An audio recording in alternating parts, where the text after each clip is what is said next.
Bismillahirrahmanirrahim. Assalamualaikum warahmatullahi wabarakatuh. Waalaikumsalam warahmatullahi wabarakatuh. Puji syukur kita ucapkan kepada hadirat Allah Subhanahu wa Ta'ala, karena berkat rahmat dan hidayahnya kita dapat berkumpul di TK Kartika 160 untuk melaksanakan kegiatan acara dimensi budaya positif. Dan tak lupa salawat beriring salam kita ataskan kepada Nabi besar kita Muhammad SAW yang sama-sama kita rasakan di dunia pendidikan ini. Berkat beliau kita menikmati asalnya.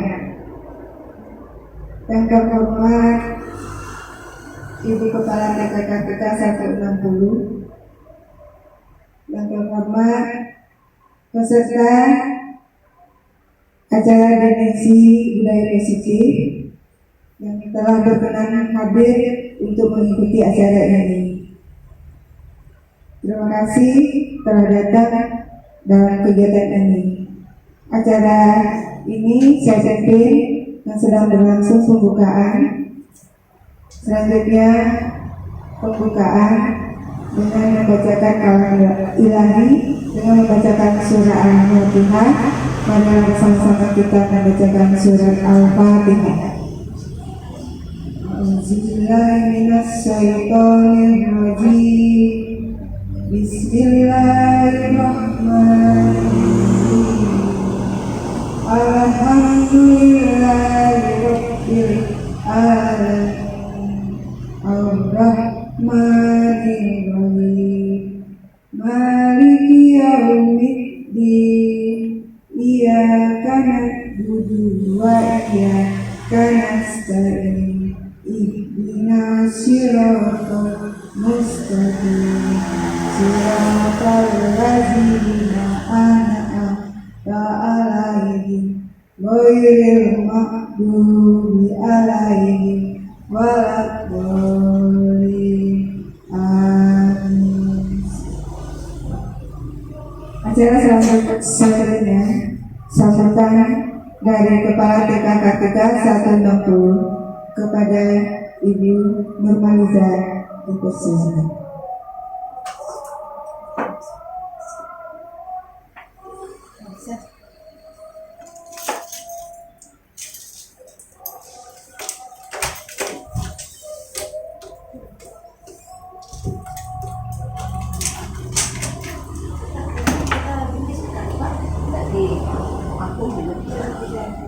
Tidak dijeda harus dilupakan.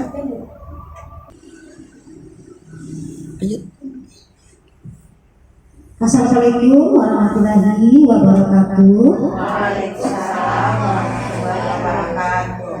Yang sama-sama kita hormati cara yang bergerak, khususnya kepada ibu-ibu guru, pendidik TK, khususnya TK Kartika dan atau TK Kota Solo. Puji dan syukur kehadiran Allah Subhanahu wa Ta'ala, yang mana pada siang hari ini kita telah dapat berkumpul bersama-sama dalam kegiatan sosialisasi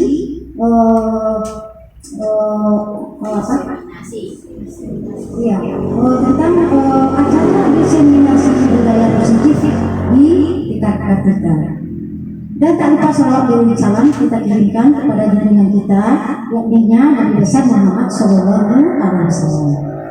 Ibu-ibu yang sama-sama kita hormati, terima kasih kepada ibu-ibu semua yang telah berkenan hadir pada hari ini guna kita mengikuti sosialisasi nanti yang akan dijelaskan oleh ibu calon ibu bendera kita.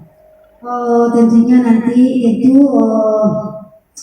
kita nanti mendapatkan ilmu. Nah, kita bersama mengikuti apa yang dijelaskan oleh Ibu Pat. Tentunya kita bertambah ilmu kita dan juga nanti kita bisa mempraktekannya di sekolah kita dan juga bertambahnya pokoknya kreativitas kita nanti akan bertambah dan kita bisa melaksanakannya di sekolah kita. Hanya itu saja yang dapat kita sampaikan. Kita dengan wabillahi taufiq wal hidayah. Assalamualaikum warahmatullahi wabarakatuh.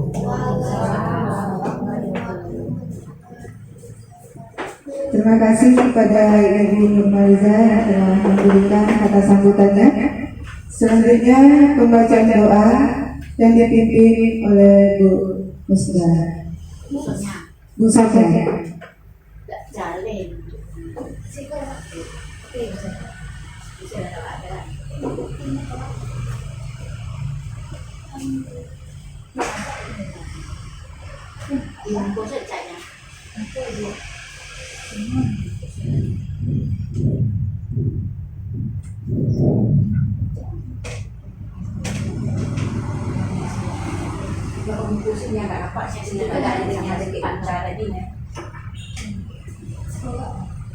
Assalamualaikum warahmatullahi wabarakatuh. A'udzu billahi minasyaitonir rajim. Bismillahirrahmanirrahim.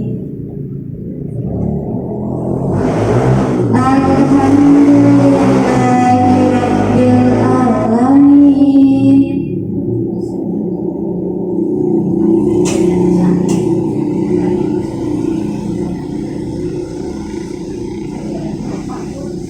Allahumma sholli ala Muhammad wa ala ali Muhammad. Ya Allah, Tuhan kami yang Maha Agung, pada hari ini kami melaksanakan kegiatan diseminasi budaya positif dengan memohon ridho dan izin-Mu berkahilap semua langkah dan perbuatan kami, dan jadikanlah pelaksanaan ini, pertemuan ini sebagai ibadah kami, dan berkahilah ilmu yang bermanfaat bagi kami. Jadikanlah kegiatan ini sebagai perkumpulan yang Engkau rahmati. Ya Allah, ya Ghafur, Engkaulah yang Maha Pengampun atas segala dosa. Ampunilah dosa kami dan keluarga kami, dosa kedua orang tua kami, dosa para pemimpin kami dan para pendahulu kami. Ya Allah, ya Mujib, Engkaulah yang Maha mengabulkan doa. Perkenalkan doa dan permohonan kami. Rabbana atina fid dunya hasanah wa fil akhirati hasanah wa qina azabannar. Walhamdulillahi rabbil alamin. Assalamualaikum warahmatullahi wabarakatuh.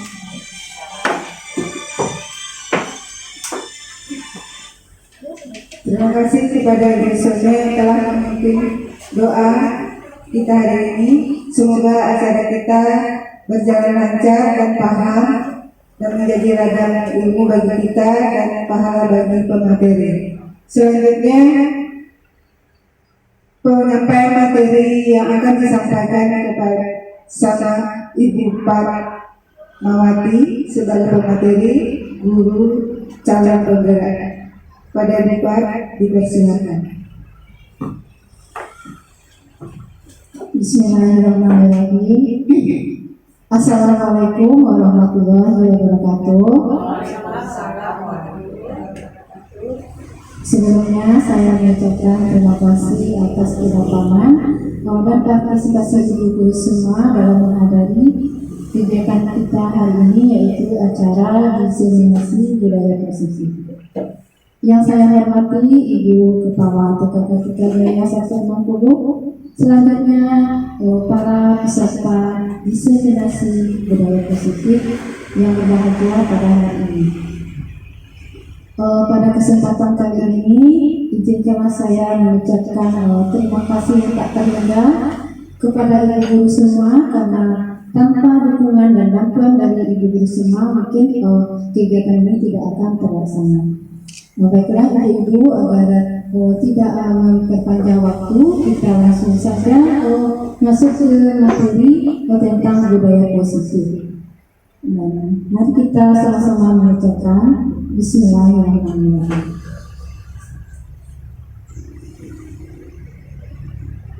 Baiklah Ibu, sebelum saya menyampaikan materi, yang ingin saya sampaikan adalah tujuan kegiatan kita.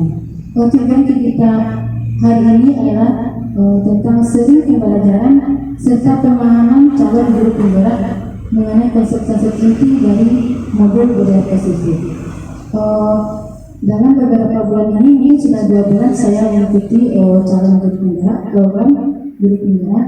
Jadi ada 4 modul yang saya pahami, dan untuk modul 4 ini CGP diminta untuk menyampaikan pemahamannya serta penerapannya tentang budaya positif ini. Yang saya berharap nanti bisa dikembangkan di sekolah lembaga di masing-masing.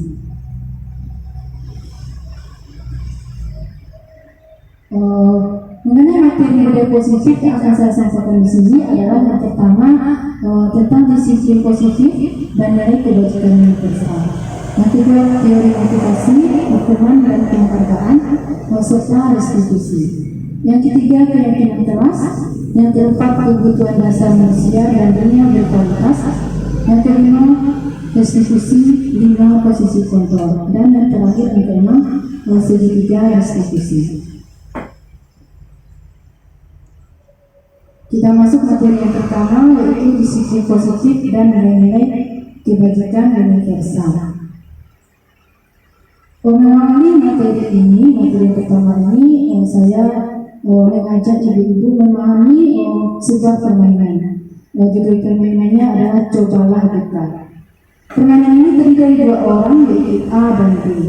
Tugas A adalah menetapkan satu tangan. Membayangkan bahwa A menyimpan sesuatu yang sangat berharga di dalam kepala kami. A perlu menjaga benda tersebut sekuat tenaga karena begitu penting dalam kehidupan A. Sedangkan tugas B adalah mencoba dengan segala cara untuk membuka kepala tangan A.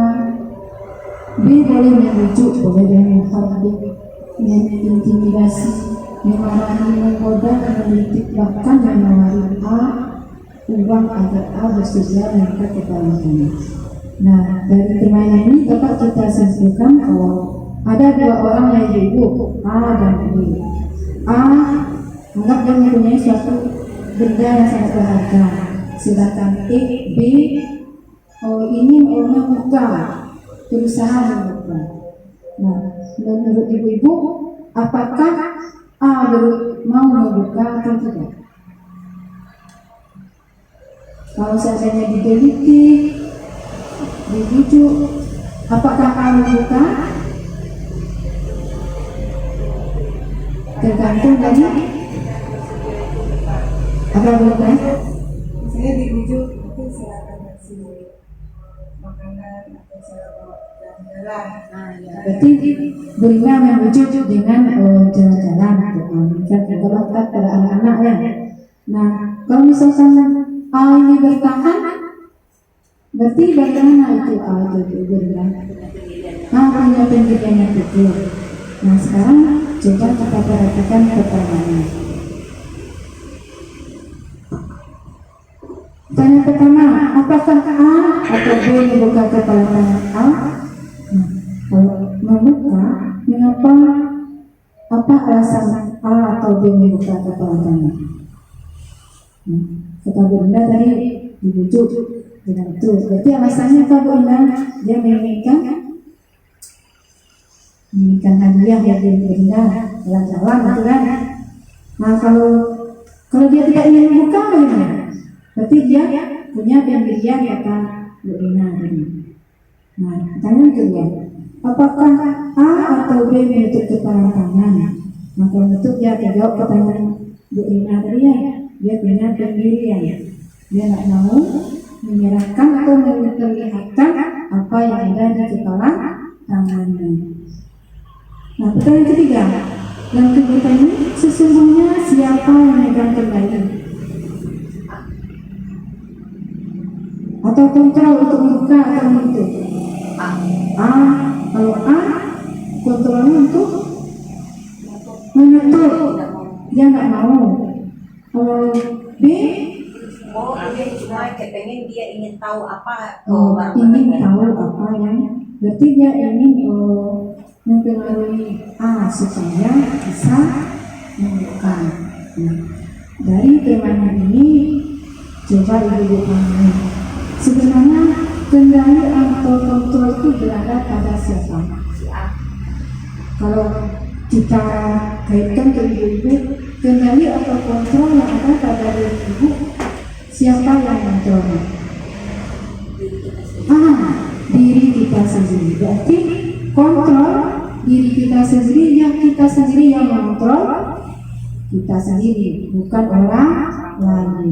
Nah, kalaupun ada seperti anak-anak di sekolah kita mengontrolnya dengan aturan, dengan keyakinan keras. Sebenarnya anak-anak itu adalah mengizinkan mereka untuk dikontrol dengan apa saja kebutuhan.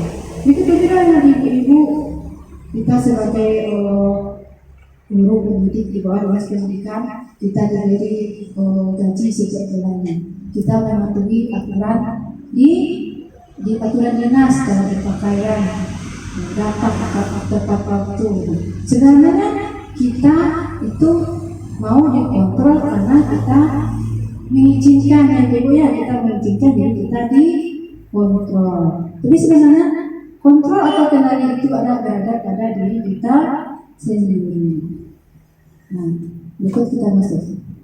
Nah, jadi istilahnya yang megang kontrol atas kepala anak, apa kita membuka atau menutup kepala tangan kita, itu bergantung pada kita masing-masing sesuai dengan kebutuhan dasar kita. Apa kebutuhan kita? Kalau tadi kan kita bilang dirujuk dengan jalan-jalan, berarti jalan-jalan itu ada kebutuhannya kan, supaya dia senang dengan kebutuhan kesenangan. Nah, kita lanjut tentang perubahan paradigma tentang kontrol. Kontrol ini sebenarnya banyak mengalami miskonsepsi. Jadi ada seorang ahli bernama Dr. William Jameson dalam kontrol teori meluruskan tentang miskonsepsi tentang kontrol ini. Yang pertama, ilusi guru mengontrol murid. Guru mengontrol murid, berarti ini kejadiannya di sekolah. Kenapa kontrol kita tidak dapat memaksa murid untuk berbuat sesuatu jika murid tersebut tidak memilih untuk melakukannya. Jadi tidak bisa kita memaksa murid. Kalau dia tidak mau, dia memilih, tidak mau melakukannya. Terpaksa dia mewarnai, dia tidak mau, misalnya kita paksa juga, berarti tidak sesuai dengan teori kontrol. Jadi anak-anak itu punya pilihan sendiri, punya kontrol diri sendiri, sesuai dengan kebutuhannya. Kemudian ilusi bahwa semua pengakuan pengeringatan positif, efektif dan bermanfaat. Pengakuan positif atau kebutuhan adalah bentuk-bentuk kontrol, benar. Adanya kita memberikan penguatan atau reward kebutuhan kepada anak-anak kita, dan itu merupakan satu bentuk kontrol agar mereka mau mengikuti aturan kita. Namun seiring dengan waktu mungkin mereka akan menyadari kalau kita telah mempengaruhinya, dan suatu waktu mungkin juga mereka menolak untuk melakukan apa yang kita inginkan. Mungkin kita tidak akan karena kita sering memberikan penguatan, sering memberikan penunjukan, akhirnya dia bergantung kepada kita. Dibujuk terus, ayo nak belajar. Waktu gurunya ada, mungkin dia nggak mau melakukannya. Waktu gurunya izin misalnya, ada guru yang mengatakan, dibujuk, karena sering dibujuk oleh guru yang sama, dia mau melakukan. Tapi giliran guru yang lain masuk kelasnya, kan dia tidak mau. Jadi penguatan positif ini ada positif efektif dan manfaat di jangka panjang dan manfaat, tapi di lain waktu mungkin dia akan memiliki dampak negatif. Nah, ketika ada ilusi bahwa kritik kritik dan membuat orang merasa bersalah itu dapat merupakan kontrol. Mengeluarkan kritik dan merasa bersalah mungkin sering kita lakukan untuk mengontrol mendidik anak identitas jaga. Nah, jadi kritikan dan rasa bersalah yang kita berikan kepada anak itu termasuk menuju kepada penanaman budaya positif menuju identitas gagal. Karena maka dikatakan gagal karena anak ini merasa dirinya buruk dan merasa rendah diri karena sering dikritik. Kamu setiap hari mewarnai jelek terus, nggak bisa bagus, nggak bisa rapi, jelek-jelek aja. Nah, jadi hal itu akan memunculkan kontrol murid yang menuju kepada identitas gagal. Gagal kita dalam mewujudkan kepercayaan dari anak, mewujudkan keyakinan yang ada dalam diri anak yang dia percayai. Yang keempat adalah ilusi bahwa orang dewasa memiliki hak untuk memaksa. Kita merasakan ibu-ibu, awak punya hak untuk memaksa anak kamu sekolah di sini ya, tak sekali ke sini ya. Padahal sebenarnya itu tidak dibolehkan bagi ibu. Benar sekali kalau mereka itu adalah tanggung jawab kita. Begitu juga murid-murid. Apapun yang dilakukan dapat diterima selama ada kemajuan berdasarkan sebuah ukuran tertentu. Namun dalam jangka waktu panjang, perilaku memaksa ini tidak efektif karena dapat membuat permusuhan. Mungkin anak itu akan benci pada guru atau orang tua karena sering dipaksa untuk melakukan sesuatu, untuk mengikuti sesuatu aturan.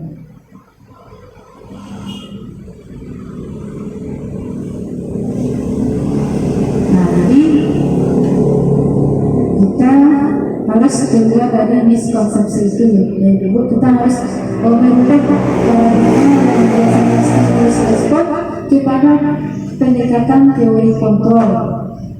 Nah, Stephen R. Covey dalam Principle Center Leadership 1991 mengatakan bahwa bila kita ingin membuat kemajuan perlahan-lahan sedikit-sedikit, ubahlah sikap atau perilaku anak.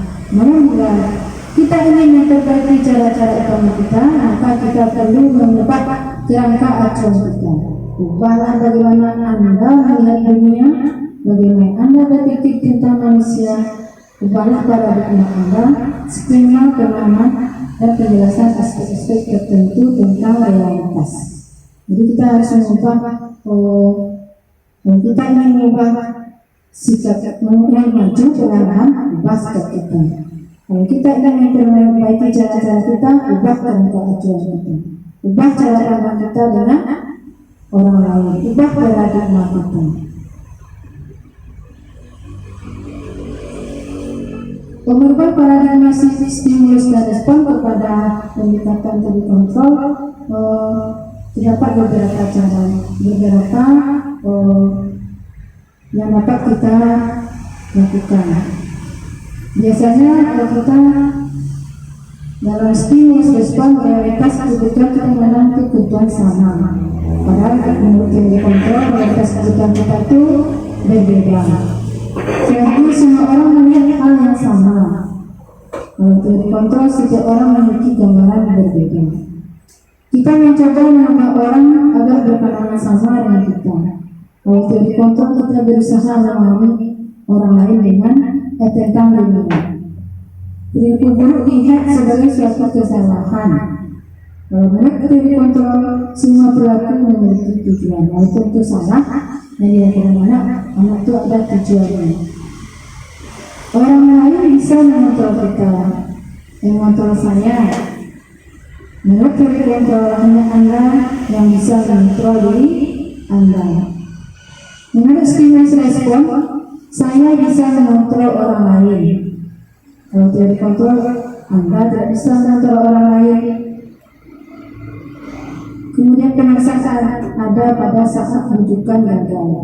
Jadi saat aturan gagal dilakukan oleh anak, oleh orang lain, dan dunia kerja mungkin ada pemaksaan dengan stimulus respon. Tapi yang dari kontrol, kolaborasi dan konsensus menciptakan pilihan-pilihan baru. Menurut stimulus respon, model berpikir menang kalah. Kalau teori kontrol, model berpikirnya menang. Kalau menang kalah ini ada pihak yang dirugikan. Kalau model berpikir menang ini yang berbuat salah bisa memperbaiki diri, yang dirugikan mendapatkan pengembalian haknya. Misalnya seperti karena bertengkar ditarik baju anak, lepas kancing bajunya. Anak yang menarik kancing baju itu disuruh memasangkan kembali, dan anak yang menarik itu disuruh minta maaf dan memperbaiki diri. Itu maksudnya model berpikir menang. Kalau menang kalah kan langsung aja kita memberi hukuman kepada anak yang bersalah itu, anak yang melakukan kesalahan.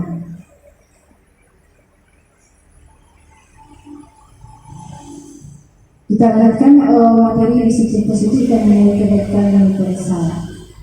Dari perubahan paradigma tadi dapat kita simpulkan bahwa memegang kendali kontrol diri adalah dari kita sendiri, bukan orang lain. Bila kita mengizinkan orang lain mengontrol diri kita, itu karena bergantung dari kebutuhan kita.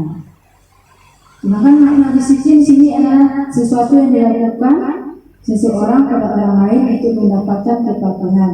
Mempelajari bagaimana cara kita mengontrol diri dan bagaimana menguasai diri untuk memilih tindakan yang mengacu pada nilai-nilai yang kita hargai. Kalau kita perhatikan disiplin itu sebenarnya apa gitu? Disiplin. Kalau pengertian ini sesuatu yang harus kita patuhi. Kalau kita patuhi apanya harus kita patuhi gitu? Aturan yang ada di sekolah. Nah itu yang kita patuhi. Dan kita mampu mengontrol diri untuk mematuhi aturan tersebut. Nah itu makna disiplin. Kita patuh, kemudian mampu mengontrol diri. Kemudian arti dari nilai-nilai kebajikan universal.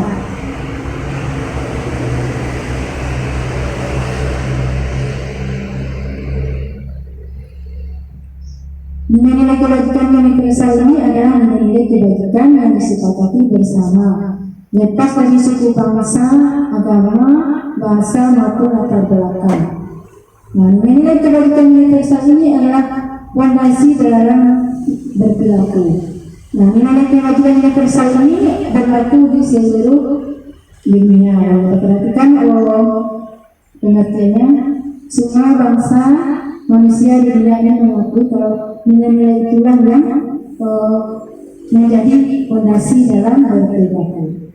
Nah, kalau kita lihatkan ke pendidikan kita, apalagi pakai kurikulum merdeka, nilai-nilai kebajikan yang kita kembangkan adalah profil pelajar Pancasila. Itu adalah salah satu bentuk nilai-nilai kebajikan universal. Nah ini dia. Yang pertama, profil pelajar Pancasila itu nilai-nilai kebajikan universalnya beriman, bertakwa kepada Tuhan Yang Maha Esa, berakhlak mulia, mandiri, bernalar kritis, berkebinekaan global, bergotong royong dan kreatif. Nah, nilai kebajikan inilah yang akan kita kembangkan saat sekarang ini.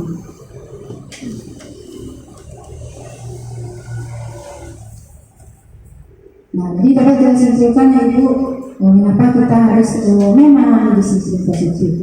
Disiplin positif itu kita lakukan adalah untuk menciptakan anak-anak yang memiliki disiplin diri, sehingga mereka bisa berperilaku dengan mengacu pada nilai-nilai kebajikan universal dan memiliki motivasi intrinsik, bukan ekstrinsik.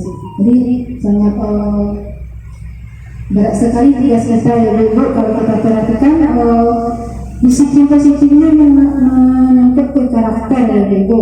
Bagaimana kita mengembangkan karakter anak-anak kita agar memiliki nilai-nilai kebajikan universal seperti yang ada di profil pelajar Pancasila.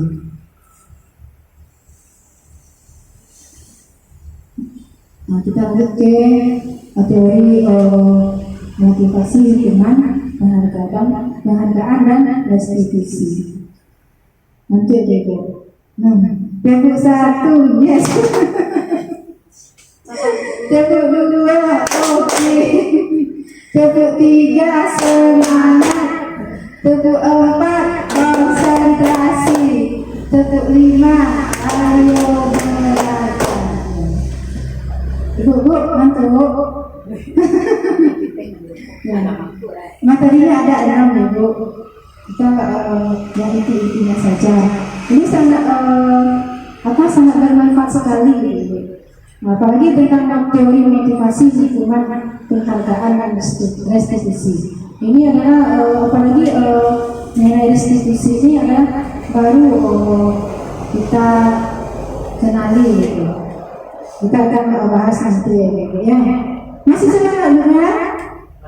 Nah, tes semangat. Bu Mus, geser ke buku sekarang. Iya, Bu Ibu, segala sikap dan perilaku kita yang kita lakukan dimanapun kita berada, baik di rumah, di sekolah, pasti ada hal-hal yang memotivasinya. Nah, ada 3 motivasi perilaku manusia. Diane Gosen dan bukunya Restructuring School Discipline menyatakan ada 3 motivasi perilaku manusia. Yang pertama untuk menghindari ketidaknyamanan atau hukuman. Yang kedua untuk mendapatkan imbalan. Yang ketiga untuk menjadi orang yang berkeyakinan dan menghargai diri sendiri dengan nilai-nilai yang mereka percayai. Nah, dari ketiga ini mungkin pernah Ibu mengambil motivasi itu.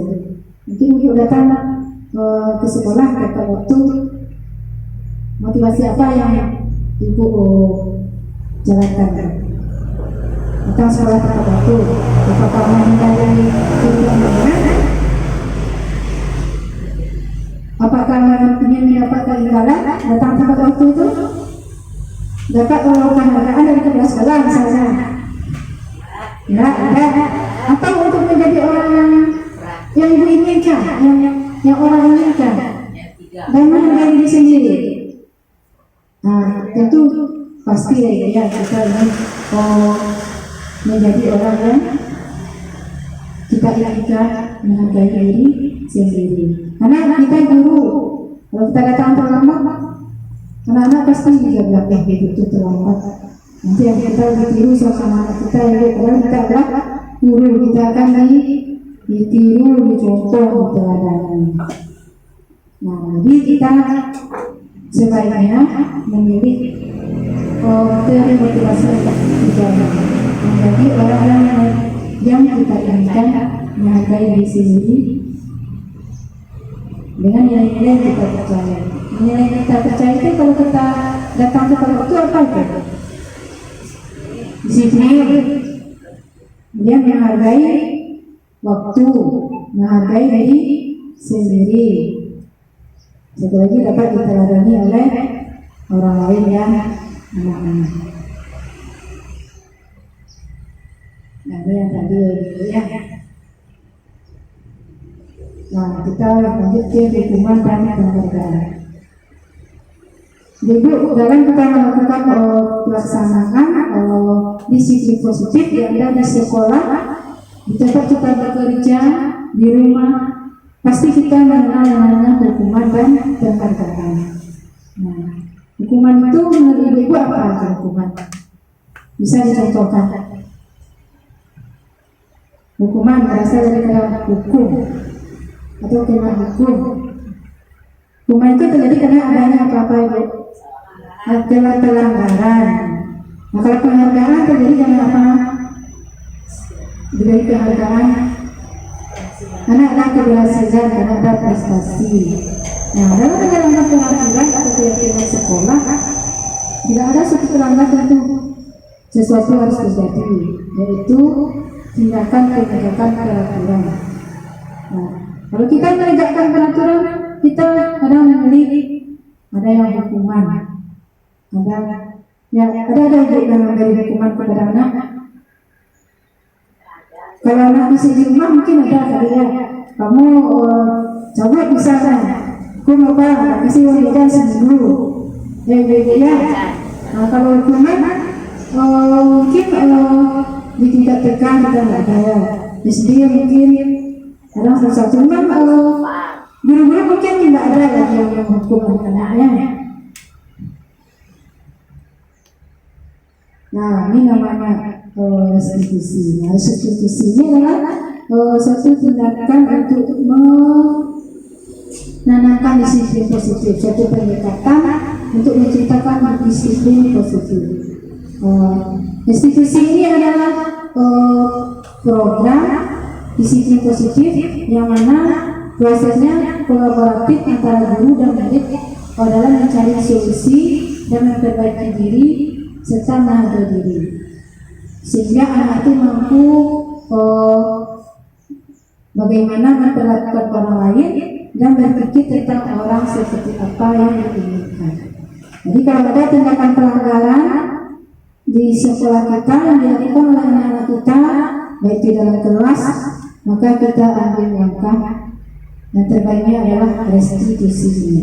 Karena dalam restitusi ini kita tidak menghukum anak, kita tidak membuat anak merasa bersalah, tapi kita berusaha kolaboratif bekerja sama dengan anak untuk mencari solusi dari kesalahan atau pelanggaran yang dilakukannya yang tidak sesuai dengan nilai-nilai keyakinan. Perbedaan hukuman, konsekuensi, dan restitusi. Mari kita perhatikan dulu. Hukuman, kalau hukuman ini mengarah ke penanaman disiplin positif ke identitas gagal. Kemudian bersifat memaksa, mendorong anak untuk orang lain yang menyatakan diri. Kemudian hukuman ini mencoba mengatur anak dengan penguatan negatif. Kalau dia salah dihukum, berarti itu perbuatannya impas telah dibayar dengan kesalahan itu. Hukuman ini bersifat tiba-tiba, tidak diharapkan atau sangat melukai, serta dibuat oleh guru saja, tidak melibatkan anak. Misalnya anak ini tidak pakai sepatu hitam misalnya, melanggar misalnya itu di SD ya, aturannya sama yang masnya pakai sepatu hitam, tapi tidak berbeda itu. Dihukum aja, kamu berdiri ada yang daerah anak pengajar misalnya, nah itu hukuman. Nah itu guru dan tidak disepakati bersama anak secara tiba-tiba saja. Nah selanjutnya pilihan yang tindakan penanaman pelanggaran disiplin yang berikutnya konsekuensi. Konsekuensi ini adalah suatu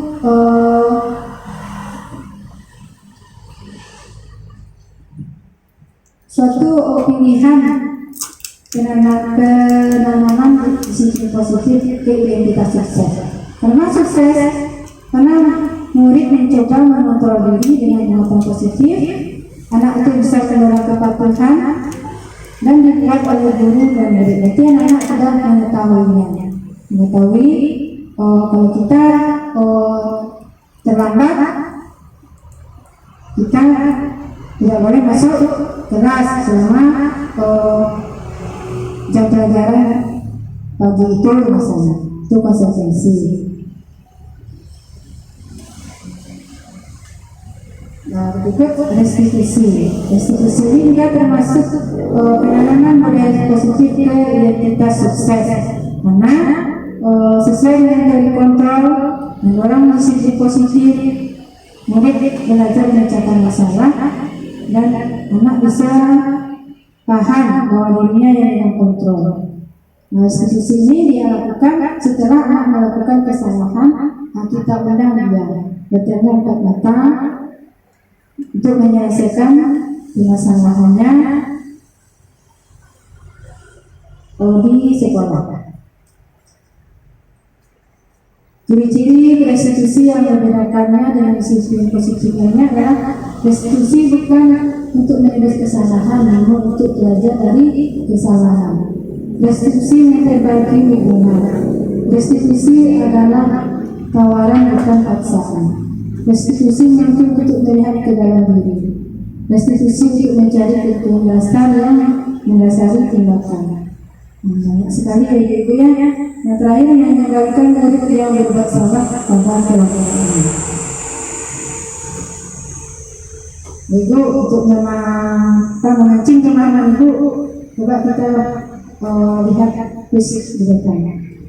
Hukuman atau okupansi kali ini mencatat 100 kali di dalam kalimat. Saya tidak akan terlambat lagi karena terlambat ke sekolah. Itu masuk hukuman atau konsekuensi ibu? Hah? Hukuman. Yang kedua, menggantikan kertas tugas teman yang telah dicoret-coret, konsekuensi ya. Nah, berjemur di lapangan basket pukul 12 jam karena mengobrol dengan teman. Hukuman. Nah, kalau hukuman enggak antara tindakan dengan hukuman enggak ada hubungannya. Itu hukuman. Kalau konsekuensi antara tindakan dengan hukuman yang diberikan atau dengan disiplin yang diberikan ada hubungan. Misalnya nih dicoret-coret kertas kawan, konsekuensinya apa? Diganti. Misalnya kembang lagi di meja, konsekuensinya apa? Dilap. Ada hukumannya. Ada tiga lagi. Keyakinan kelas. Keyakinan yaitu nilai-nilai kebajikan yang universal yang disepakati secara tersirat dan tersirat, lepas dari latar belakang suku, negara, bahasa maupun agama. Nah, bagaimana akan menentukan keyakinan kelas atau sekolah?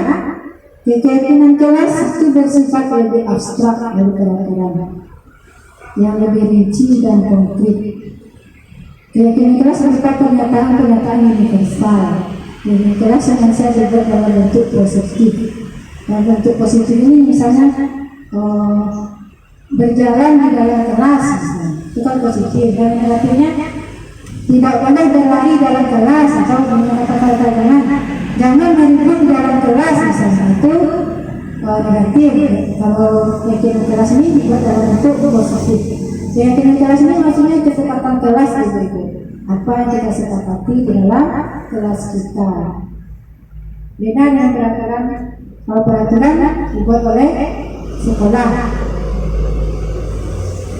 Kalau keyakinan dari murid itu sendiri, hal-hal apa yang dia yakini.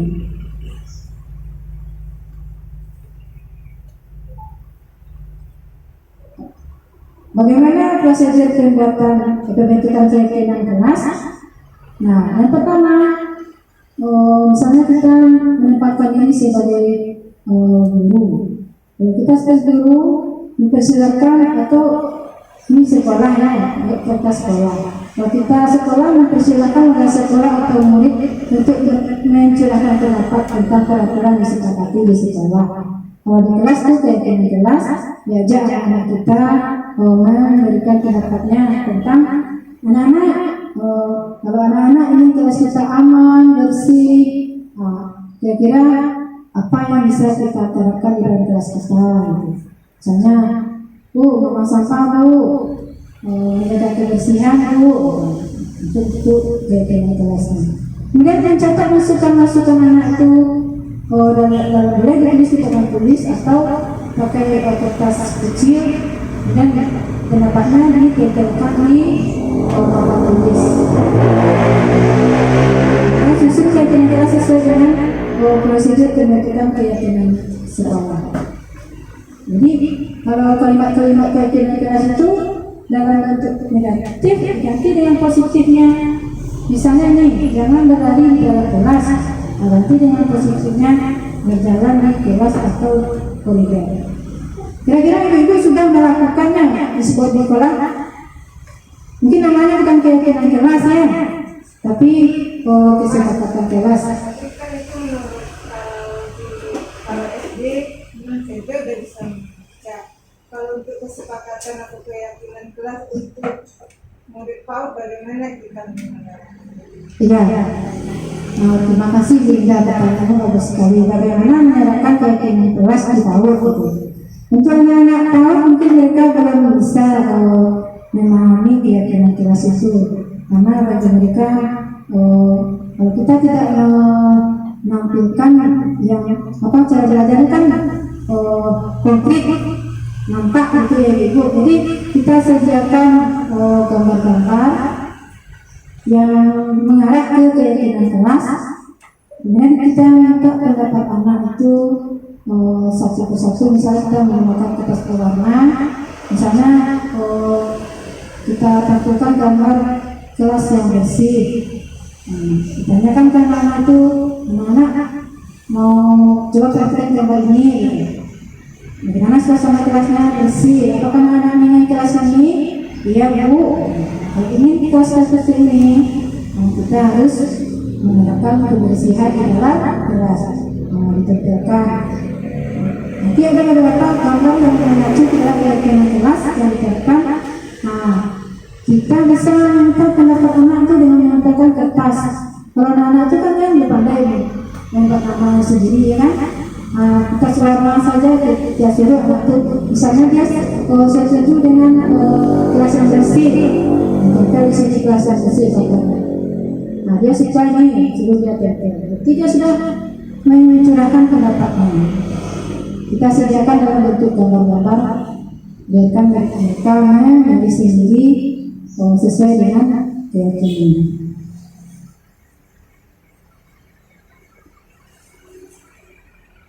Kemudian tinggal kembali daftar pada pendapat yang sudah dicatat, apakah sesuai dengan pernyataan. Tentu tinggal pula keyakinan kelas secara bersama-sama yang telah disepakati, selanjutnya disetujui dan tanda-tangani oleh sekolah atau warga sekolah, termasuk guru dan semua warga atau murid. Kalau anak-anak kita mungkin dikasih aja nggak tersusun keyakinan kelas itu, dikasih aja cap jempolnya di bawah itu karena dia menyetujui. Ini penerapan budaya positif, misalnya penerapan pendidikan keyakinan kelas yang telah saya laksanakan di kelas. Saya mencoba menampilkan gambar-gambar, kemudian menempelkannya, kemudian mencontohkan bagaimana cara mengungkapkan pendapat dan mencontohkan salah satu pilihan mana.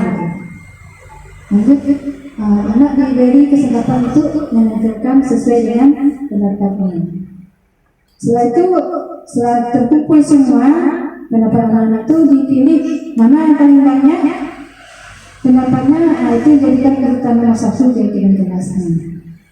Baru disusun dengan susunan hierarki 1, 2, 3, 4, 5. Ada 5. Seperti itu cara dia akan baca. Itu contoh keyakinan kelas yang sudah disepakati oleh anak berdua. Cuma belum ada judulnya.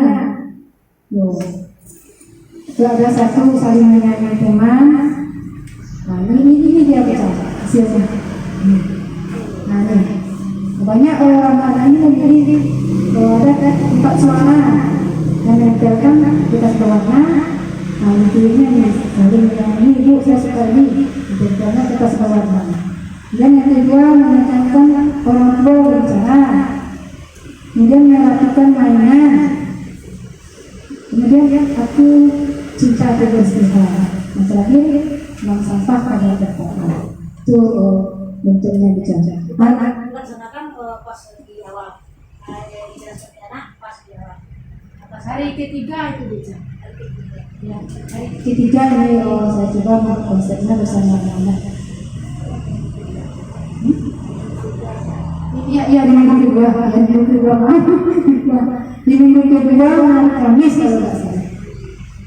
Dicoba untuk membuat keyakinan kita sendiri melalui gambar-gambar. Kalau dengan mengungkapkan, saya mau ke anak SD misalnya baca, saya mau bu, saya setuju dengan memang sampah, mungkin anak menangga yang baca, tapi melalui gambar yang kita deskripsikan penjelasan-penjelasannya yang dari kalangan anak bisa melakukan datanya apa yang dia pilih. Materi 4 lagi, kebutuhan dasar manusia dan dunia berkualitas. Kebutuhan dasar manusia ini menurut Dr. William Blessed dalam Toy Story ada 5 gitu. Yang pertama kebutuhan untuk bertahan hidup atau survival yang bersifat fisiologis, kebutuhan untuk tubuh kita, misalnya makan, sandang, pangan, itu. Yang kedua kebutuhan merasa diterima atau love and belonging. Yang ketiga kebutuhan akan kebebasan atau freedom. Yang keempat kebutuhan akan kesenangan atau fun. Yang kelima kebutuhan akan penguasaan atau power. Yang mana kebutuhan ini bersifat fisiologis. Ada 5 ya ibu. Nah sekarang kita baca lagi. Tepuk satu kali. Tepuk semangat, semangat, semangat. Yes. Semangat Bu Mel. Lebih sini. Ya mungkin karena hari sudah siang ya ibu. Ini sebenarnya dari istirahat kita ya bu. Tapi tidak apa-apa ya ibu, ini menambah pengetahuan kita. Karena ini sangat bermanfaat sekali ya ibu. Apalagi tentang bagaimana kita menanamkan di sisi positif melalui restitusi. Nah itu sangat menarik sekali ya ibu. Nah sekarang saya ingin partisipasi ibu untuk menjawab kebutuhan dasar manakah ini. Nah misalnya nomor 1. Anak ini bilang, aku bosan, masa belajar cuma gitu-gitu aja, dengerin ibu aja. Kira-kira kebutuhan dasar mana yang dipilih biasanya? Coba biasanya berapa? Dia bosan, belajar itu saja.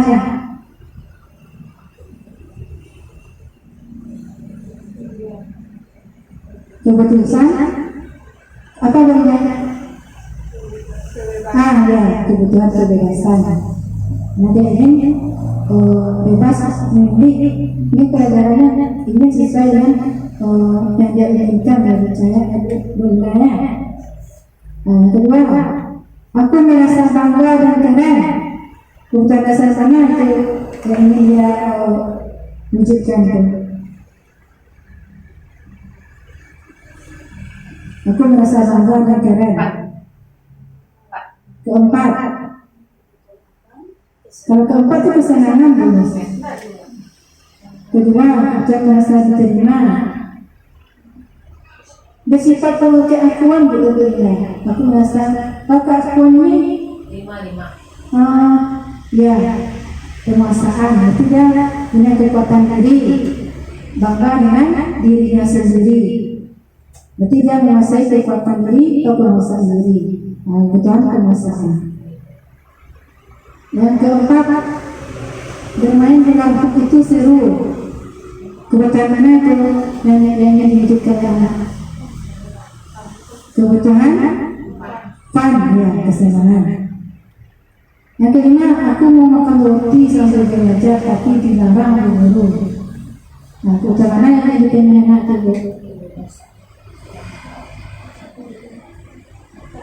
Kebutuhan untuk bertahan hidup ya, kan satu kan tuh kan dia mau makan nih, aku mau makan kan roti belajar tapi dilarang guru. Kan mau di enaknya aja.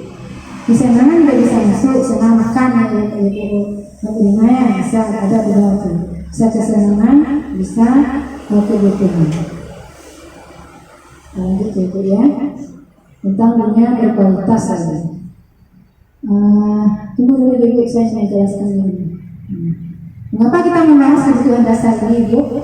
Karena sewaktu kita akan melakukan restitusi ke anak, kita harus mengidentifikasi dulu kebutuhan apa yang diinginkan anak itu. Jangan kita menyalahkan dulu dia kan anak tuh, dia makan-makan sambil belajar.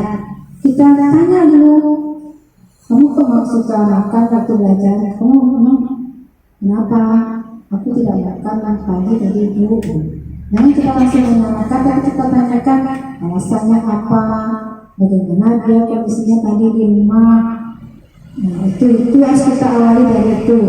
Jangan kita langsung mau memarahi anak, tapi tanya dulu alasannya.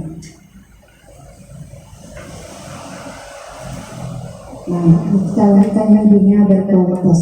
Dunia berkualitas adalah tempat khusus dalam pikiran kita, tempat kita menyimpan gambaran dan presentasi dari semua yang kita inginkan. Berisi orang-orang apa saja yang terbaik dalam hidup kita, semacam album foto gitu. Yang terbaik saja di hidup kita, itulah yang ada di dunia berkualitas.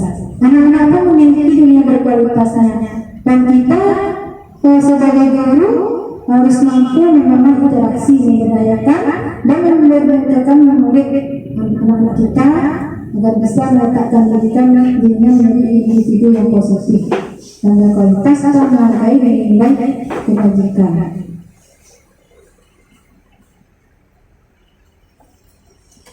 Keduanya ini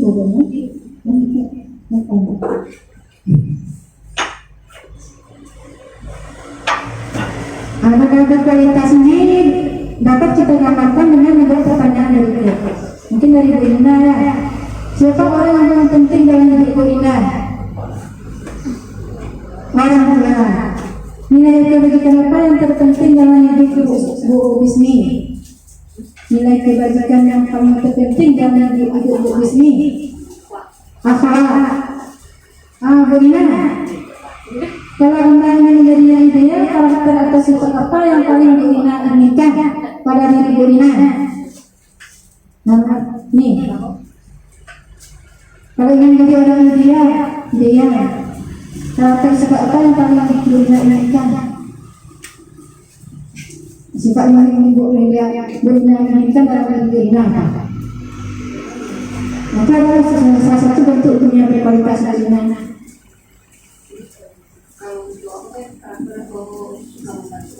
Suka membantu orang. Bu Mel, apa pencapaian Bu Mel yang sangat Bu Mel banggakan? Menjadi guru yang baik. Itu dunia berkualitas menjadi ibu Mel itu. Menjadi ibu yang baik. Bu Mus, apa pekerjaannya dia bagi Bu Mus? Yang paling ideal yang paling Bu Mus sukai? Apa? Memasak ya. Itu pekerjaannya sangat ideal. Itu adalah salah satu bentuk bagian dari dunia berkualitas ya, memasak itu. Dan kekuatan diri kita itu. Bu Cha, ceritakan bagian perjalanan hidup Bu Cha, dimana Bu Cha merasa itulah titik puncak Bu Cha. Nah, puncak karir misalnya apa? Bagian hidup yang mencapai puncaknya, pengalaman hidup. Kita kelas dalam terus artinya kita bahagia, terus imbalannya terus kita tidak disadari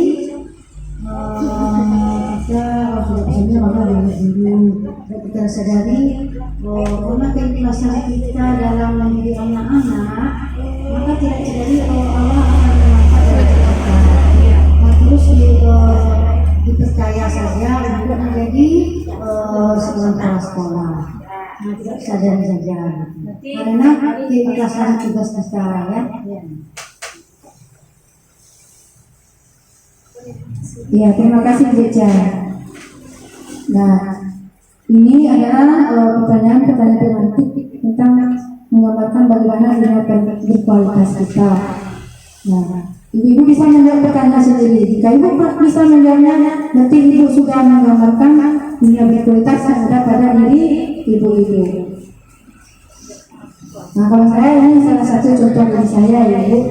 Nilai kebajikan apa yang terpenting dalam hidup saya? Kalau saya adalah kejujuran dan kerja keras. Itu salah satunya yaitu. Oke, kita lanjut materi kelima, posisi kontrol. 5 posisi kontrol. Posisi kontrol ini berkaitan dengan bagaimana guru menempatkan diri dalam menanamkan sikap budaya positif atau disiplin positif pada anak-anak kita. Bagaimana guru menyikapi menempatkan diri dalam menyelesaikan kasus-kasus yang terjadi pada anak-anak kita.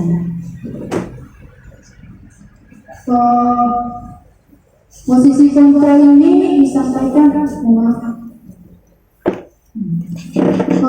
berikut ini akan disampaikan suatu program disiplin positif yang bersifat yang berpusat pada murid yang dikembangkan oleh daya dosen dengan pendekatan restitusi. Ini adalah restitusi itu yang disebut dengan 5 posisi kontrol. Daya dosen dalam bukunya Restitution Restructuring School Discipline mengemukakan bahwa guru perlu meninjau penerapan disiplin dalam ruang kelas. Kita tinjau bagaimana penerapan disiplin dalam ruang kelas kita. Apakah telah efektif? Apakah guru telah efektif memberikan mendisiplinkan anak kita? Apakah sudah memerdekakan anak, berpusat pada anak, atau apakah sudah memandirikan anak? Kalau memandirikan anak sudah mungkin ya karena tugas kita ketika memerdekakan anak mungkin sudah, karena kita memberikan kebebasan ke anak dalam memilih kegiatan belajarnya. Melalui riset dan berdasarkan teori kontrol Dr. William Glaser, dosen berkesimpulan ada 5 posisi kontrol. Yang pertama adalah pendahulu. Yang kedua terhadap merasa bersalah. Ketiga teman. Keempat pemantau. Kelima manajer. Kalau penghukum ini guru memberikan hukuman fisik atau verbal. Murid menyatakan guru di luar dunia berkualitas. Berarti kalau kita berikan kompetisi dan mencoba kata-kata kasar, murid itu mengatakan guru itu di luar dunia berkualitasnya, artinya guru itu tidak masuk, guru itu tidak penting, guru itu jahat sama kita, dia pernah menghukum kita. Mungkin itu. Jadi kita tidak merupakan bagian yang dia anggap terbaik dalam hidup ini. Contoh penghukum misalnya, patuhi aturan saya atau awas itu menghukum dalam bentuk kata-kata kasar dan tegas.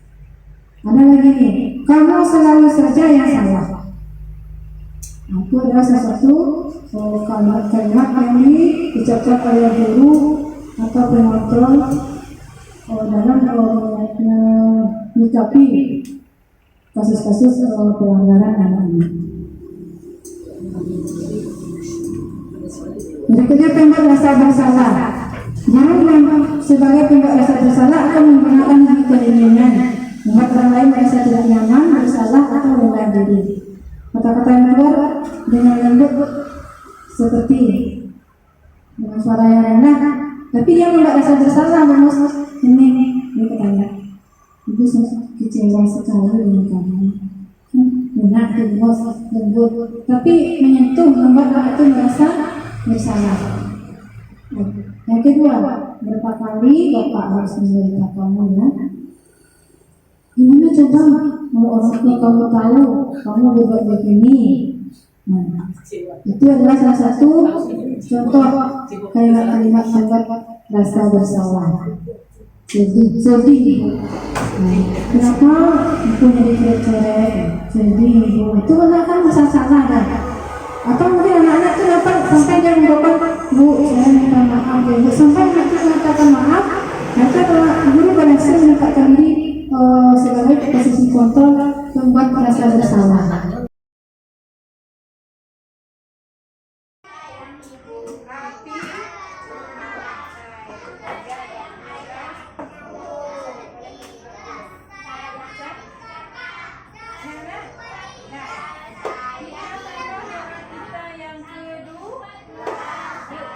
Doa selamat raya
kakinya.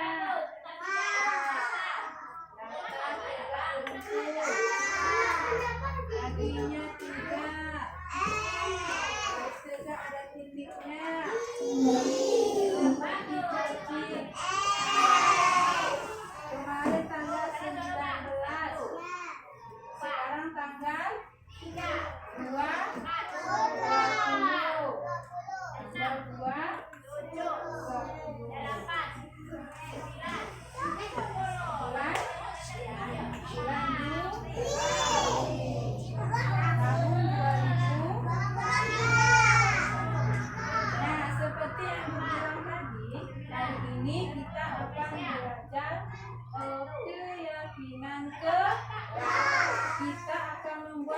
Menyusun keyakinan kelas.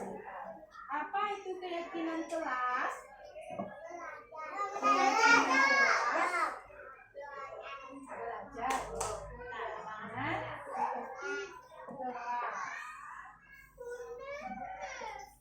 Nah, keyakinan kelas itu artinya segala kesepakatan yang kita setujui tentang sikap dan perilaku anak-anak dalam belajar. Sikap-sikap baik yang harus anak-anak lakukan di dalam kelas agar kelasnya tertib.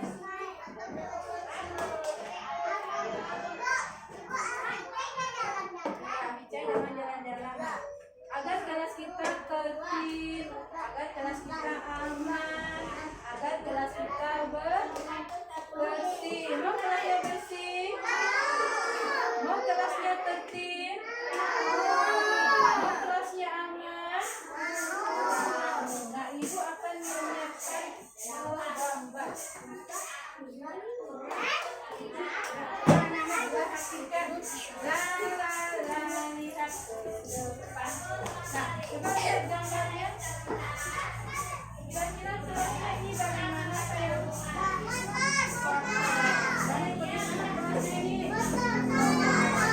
Apakah anak-anak menyukai kelas yang kotor? Siapa yang suka kelasnya kotor? Orang tidak menyukai kelasnya kotor. Apakah anak-anak suka kelasnya kotor? Anak-anak suka kelasnya bagaimana? Kelasnya bersih.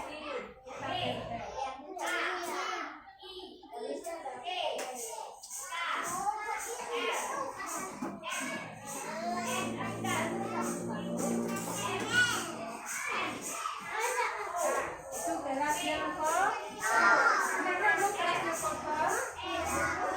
Jadi kalau ingin kelasnya bersih, bagaimana caranya?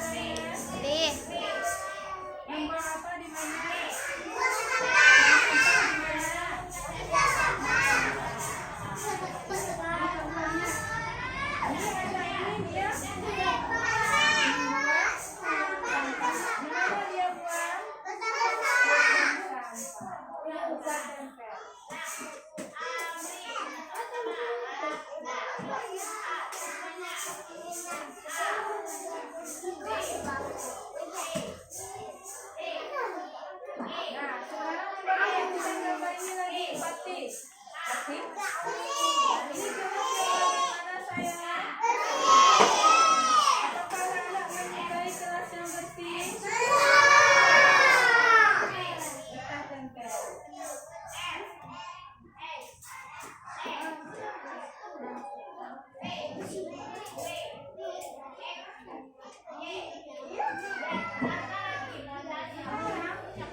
Kira-kira anak ini sedang apa sayang? Agar kelas kita bersih dan rapi, anak-anak harus merapikan apa? Merapikan mainan selesai belajar.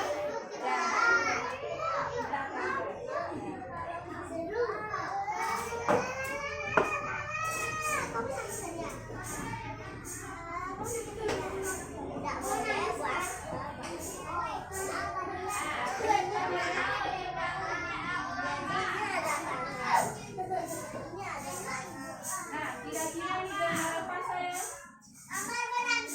Berantem. Apakah anak-anak yang menyukai berantem? Apa akibatnya kita berantem? Bolehkah kita berantem?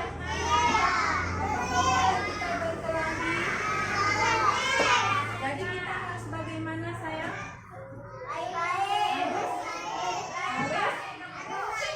Harus sayang.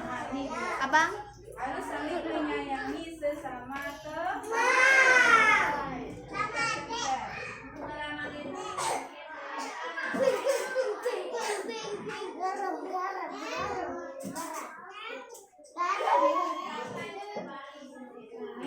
Kita harus saling menyayangi.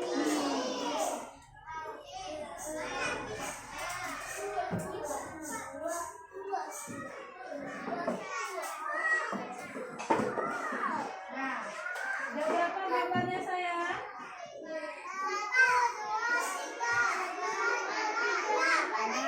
Coba kita hitung.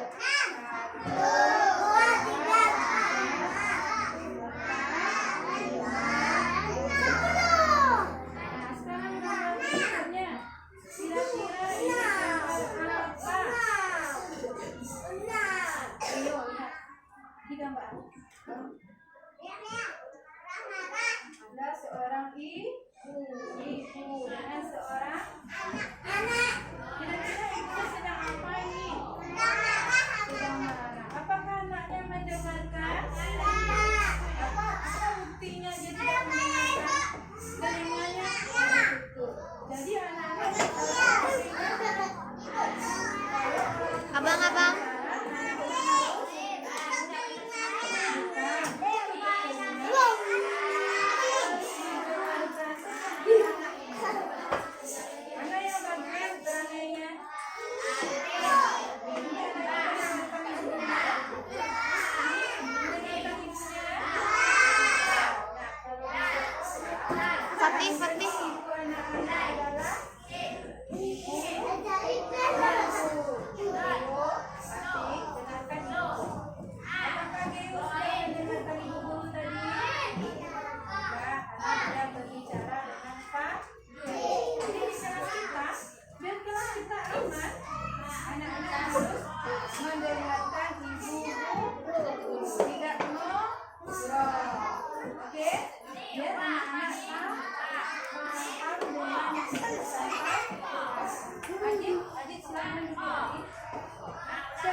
memilih keyakinan kelas yang anak-anak setujui di gambar ini. Misalnya di Gita. Dapat kasih satu kertas warna apa nih? Di Gita dia setuju keyakinan kelas kita adalah kelasnya bersih.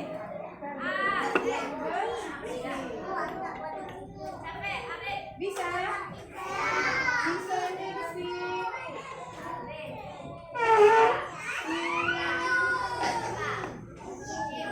Siva dia setuju keyakinan kita saling menyayangi. Bisa?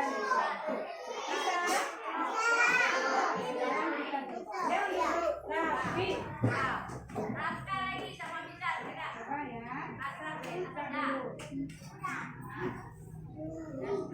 Setelah ini kita lihat mana yang paling banyak setuju, berarti itu bukan keyakinan kelas kita yang nomor 1. Oke? Yang duduk rapi. Mana ya? Duduk keyakinan kelasnya yang mana? Oh, Racita. Apa setuju keyakinan kelas yang mana? Oh, kita suka saling menyayangi teman. Kita setuju keyakinan kelas yang mana? Oh, kita suka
mendengarkan orang berbicara.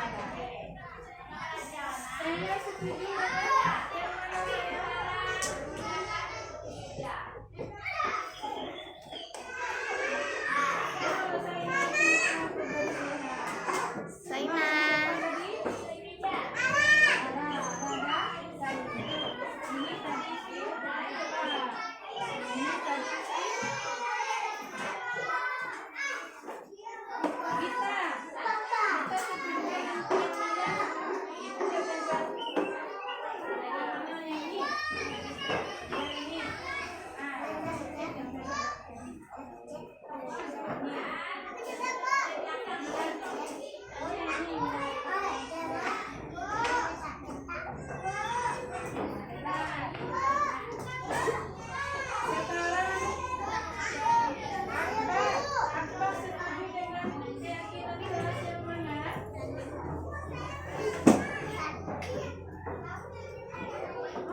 Kita dalam kelas tidak boleh memukul teman. Yang mana coba? Yang mana saya? Siapa dulu? Coba adik pilih yang baik, coba yang adik pilih. Yang adik setujui yang baik, mana yang baik? Adik suka kelas kotor? Apakah adik suka kelas kotor? Pilih lagi mana yang baik? Kelas yang mana yang suka sama adik? Yang bersih mana yang banyak kelas yang bersih adik? Mana kelas yang bersih? Yang mana? Adik pilih yang ini. Berarti yang mana boleh? Sekarang lihat lagi. Lihat setuju keyakinan kelas yang mana?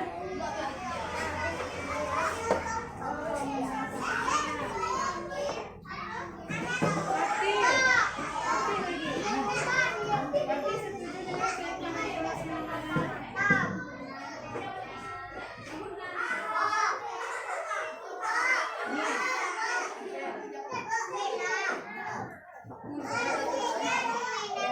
Satu anak satu kita satu pendapat. Ayo setuju dengan keyakinan kelas yang mana?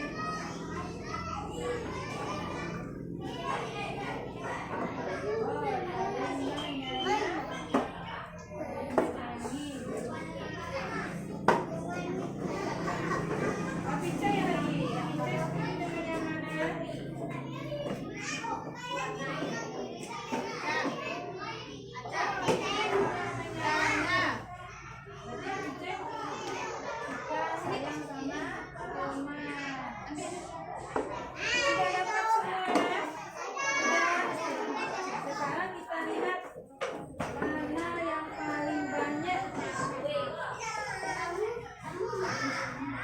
Nah, kalau memang sampah ada berapa? Kalau kelas cinta kebersihan, kalau ikan mainan, apa nih?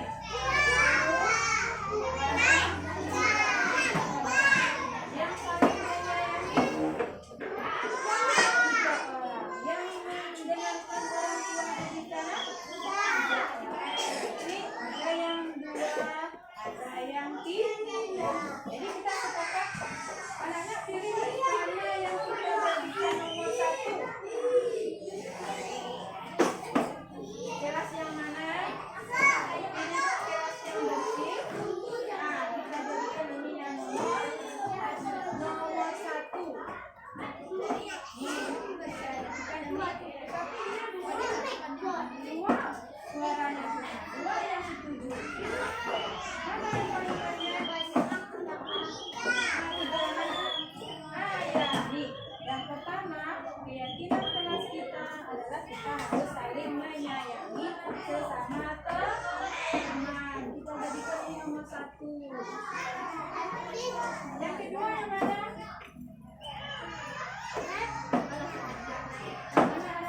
Yang banyak suaranya, yang banyak yang mana? Ini yang kedua kita jadikan mendengarkan orang tua. Keyakinan kelas kita yang kedua, mendengarkan ayah bunda, mendengarkan ibu. Kemudian mana lagi yang banyak penempelannya? Mana ada? Ini dia, ini yang ketiga. Kita jadikan yang ketiga merapikan kelas, merapikan mainan. Ya, duduk dulu saya. Sebagai keyakinan kelas kita.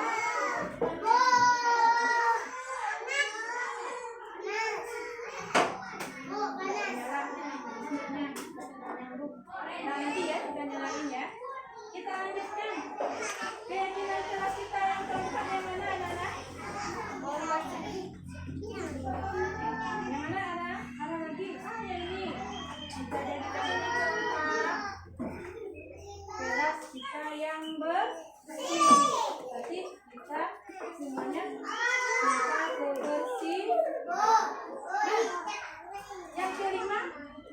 Apa?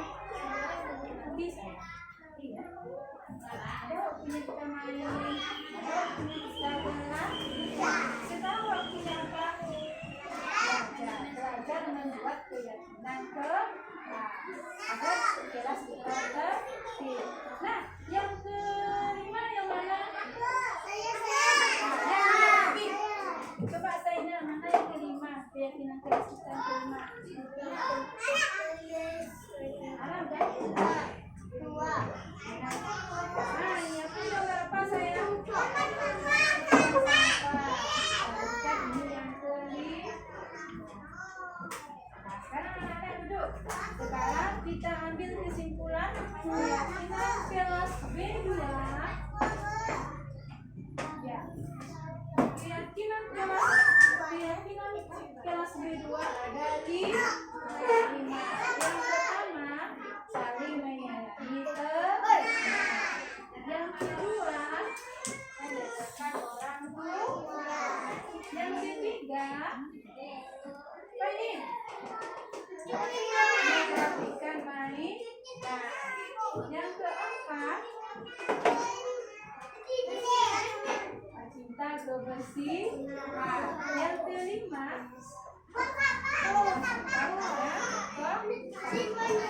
setuju semuanya. Sekarang kita tepuk tangan. Ya, alhamdulillah hari ini keyakinan kelas B2 sudah terbentuk. Nanti ibu akan minta cap jempol anak-anak untuk menandakan anak-anak segmen. Oke, tepuk tangan semuanya. Yeay. Nah, kita tutup kegiatan kita dengan mengucapkan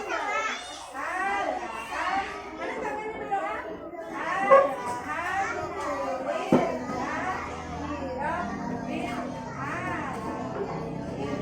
Terima kasih anak-anak.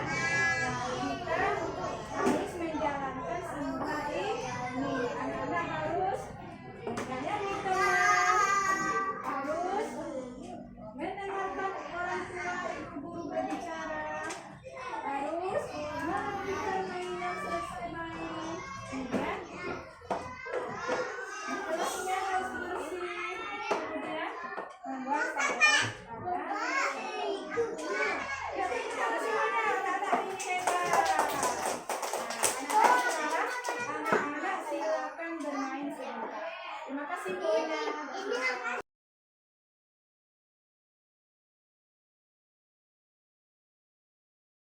Siva, bagaimana perasaan Siva setelah kita membuat keyakinan kelas tadi? Senang. Penyampaian kesepakatan atau kesepakatan kelas yang diberikan kepada anak-anak dengan metode gambar atau simbol-simbol yang diberitahukan kepada anak beserta tulisan-tulisan agar anak yakin dengan ada simbol-simbol itu kesepakatan kelas bisa dilaksanakan dengan contoh-contoh yang telah disampaikan Bu Pat dan ditempelkan di seperti papan poster, banner, dan dikasih tahu setiap hari anak akan melihat apa yang boleh, apa yang tidak boleh dilakukan di dalam kelas. Saya rasa itu sudah sangat menarik.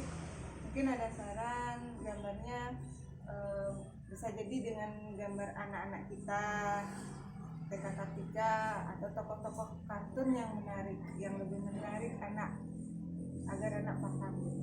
Dan sama, ini udah bagus juga gambar ini. Dan saya mungkin akan mencontoh juga dan sharing juga untuk kelas-kelas yang lain.